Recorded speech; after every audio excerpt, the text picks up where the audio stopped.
ugu dambeyn Faaiise Qaran maanta waxay joogtaa magaalada Munich ee dalka Jarmalka. Cabduqaadir Maxamed Cabdi Saadaq Qabyaaladiid waa wiil dhalinyaro ah oo ku nool qurbaha gaar ahaan dalka Talyaaniga oo aan wada ognahay nolosha qurbaha taala haba ugu sii darnaatay Italiya. Xaaladda caafimaad ee walaasheen Faaiise Wadani oo ku nooleed xaalad adag oo qalbi jab ah iyadoo waliba dhaawac ka soo gaaray iyadoo qarankeeda u adeegaysa mana jirin cid si toos ah ugu kacday marka laga reebo in Faaiise Qaran ay dad madaxa iyo kuwa kale ay u sameeyeen balanqaadyo dhowr ah oo aan waxba ka jirin kuwaasi oo u muuqday in gabadhaasi niyadda loogu dhisay waxayna xaaladda Faaiise ay noqotay mid musalsal ah oo ay dadka indhaha ay ka daawan jireen.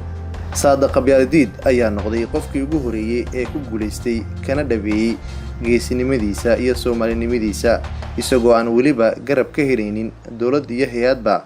waxa uu waqti iyo lacagba ku bixiyay sidii Faaiise ay u tagi lahayd halka ay ku riyoto oo loogu sheegay caafimaadkeeda.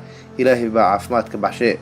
Dad badan oo ka war helay imaashiyaha Faaiise ee dalka Jarmalka ay arintaasi la yaab ku noqotay iyagoo isweydiiyay qaabka ay ku baxday iyo cidda qaaday. hase ahaatee markii dambe duco iyo ammaan u jeediyay wiilka dhalinyarada ah ee sida Soomaalinimada iyo bini'aadanimada ku caawiyay dhibana Faaiise.